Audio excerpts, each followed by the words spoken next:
kay padumi ilang wangod karon kay magpatato may dito niya nigikan may sa Baguio mga alas 2 sa kadlawon. So time check karon mga 6 na.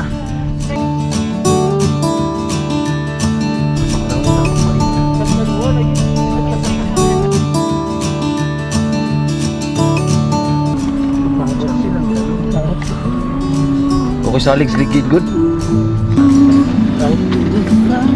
Maglam gid ni. Good, hinay lang. Nagasunod.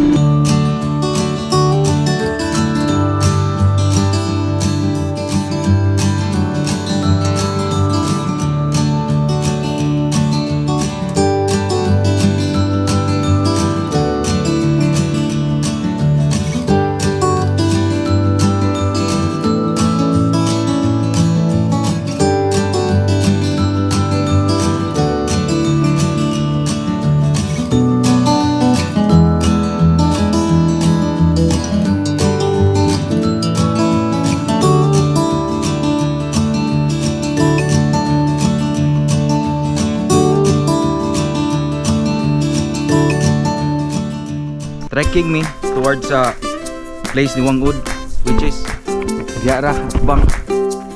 So arimi agi dire lakaw mi gamay, around 30 minutes guro nga lakaw para makaabot mi dito. So it's tattoo time, let's try this. Alright, see you later.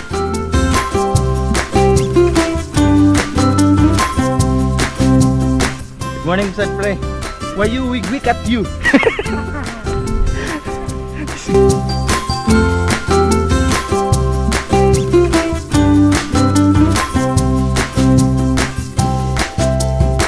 Tas kayo around 30 minutes guro mong kanang cut and then kung gibuhat karon kay nagpa-register ang dami before we go having the tattoo.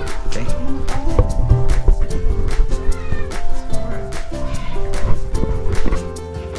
Guys, mo pag-abot na mo din sa ang Apo Wangud na community village nila. So, mo ni siya ang usa sa original nga balay. Kani siya tanawa lang architectural design.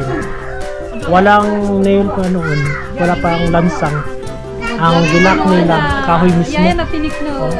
Kani siya mo ni siya ilang lansang sa una yung nail. Then nakalak ang ilahang bubong. Then sa babaw po. Perfect kaayo pagka ano. Muna siya ang usa sa original house gid nila. Bali before ang mga tao sa ibabaw mga tulog na sa ilalom sa una. Bakante ni siya pero stayhan sa mga kambing, sa mga animals niya, sa mga kahoy. So expected ang mga tao diri sa taas na tulog.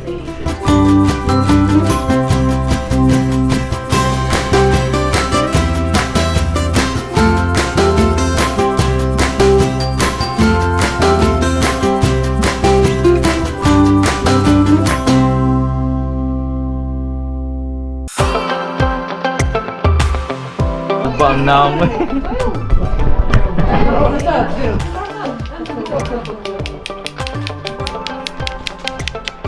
Lakasan mo ate. Kira pre. Ate, lakasan mo pa. Yung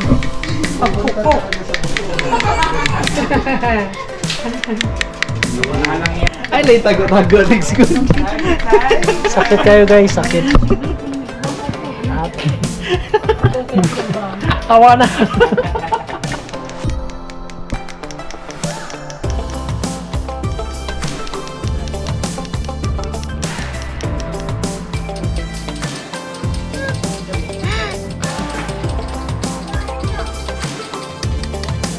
Para maging dragon.